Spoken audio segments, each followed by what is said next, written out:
মহানগৰীৰ পাথৰগুৰিস্থিত ideal hill ভিউৰ আৱাসীসকলে আজি এদিনীয়া বৰ্ণাঢ্য কাৰ্যসূচীৰে অনুষ্ঠিত কৰে দ্বিতীয় বাৰ্ষিক বহাগী উৎসৱৰ বিভিন্ন কাৰ্যসূচী অনুসৰি পুৱা বিহুৰ পতাকা উত্তোলন কৰে উদযাপন সমিতিৰ সভাপতি ডাক্তৰ লাৱণ্য কুমাৰ শৰ্মাই। তাৰ পিছতে শ্বহীদ বেদীত বন্তি প্ৰজ্বলন কৰে বিহু উদযাপন সমিতিৰ উপসভাপতি পল্লৱ নাগে।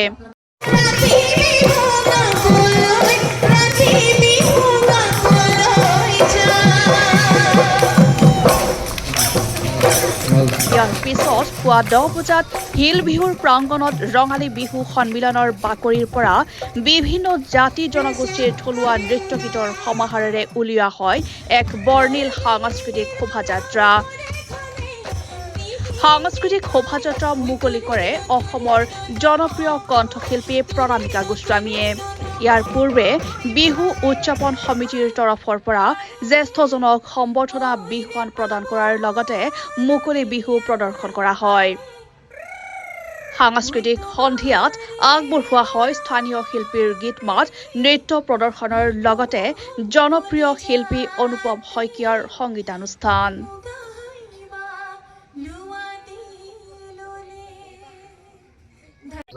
আমাৰ বহাগী উৎসৱটো অন্য বিহুতলিতকৈ এটা ব্যতিক্ৰম আছে। ইয়াত এখন ক্ষুদ্ৰ ভাৰতবৰ্ষ আমি এই আৱাসিক অঞ্চলত আমি দেখিবলৈ পাওঁ।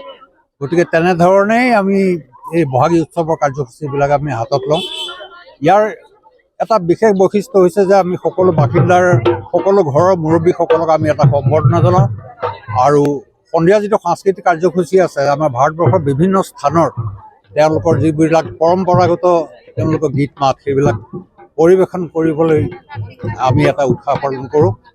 আৰু এটা বস্তু আছে, বহাগী আমি উদযাপন কৰাৰ লগতে এই আৱাসটোৰ ইয়াৰ এখন সুস্থ সমাজ গঢ়াৰ যাতে আমাৰ এটা সহায়ক হয় তাৰ বাবে আমাৰ এটা চেষ্টা। কিমান আৱাসী আছে ইয়াত? আমাৰ এতিয়া 180 ঘৰমান আছে। এই 246টা 246 আমাৰ সৰ্বমুঠি ফ্লেট আছে। কেতিয়াৰ পৰা উদযাপন কৰি আছে? আমি যোৱা বছৰ আমি প্ৰথম উদযাপন কৰিলোঁ। প্ৰথম বছৰ আমি যথেষ্ট সফল আছিলোঁ আৰু সেই সফলতাকে আঁৰলৈ আমি দ্বিতীয়বাৰৰ বাবে এইবাৰ আগবাঢ়িছোঁ। ধন্যবাদ। সকলোৱে লগ হৈছোঁ। ইয়াত আমাৰ সকলো ধৰণৰ মানুহ জাতি জনগোষ্ঠী লগ হৈ আমি এইবাৰ দ্বিতীয় বাৰ্ষিক আইডিয়েল হিল ৰঙালী বিহু উৎসৱ উদযাপন কৰিছোঁ।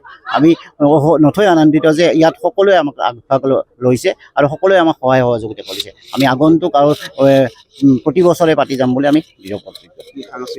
সাংস্কৃতিক সন্ধিয়াৰ বিশেষ আকৰ্ষণ আমাৰ অনুপম শইকীয়া আছে আৰু সাংস্কৃতিক সন্ধিয়াৰ মঞ্চ উদ্বোধন কৰিব অনুৰাধা শৰ্মা বৰপূজাৰী বাইদেউ। ধন্যবাদ। কৰিছো, ইমান ধুনীয়া এটা পৰিৱেশ পাইছো যিহেতু অনুষ্ঠানৰ মাজতে আছো, কিন্তু আজিৰ পৰিৱেশটো একদম সুকীয়া আৰু মই এই চেগতে সকলোকে ৰঙালী বিহুৰ শুভেচ্ছাটো জনাইছো। আপোনালোকলৈও থাকিলে আৰু লগতে শোভাযাত্ৰা যিটো শুভাৰম্ভণি সেয়া কৰিবলৈ পাই অত্যন্ত সুখী অনুভৱ কৰিছো। গতিকে এইবাৰ প্ৰথমবাৰ নেকি?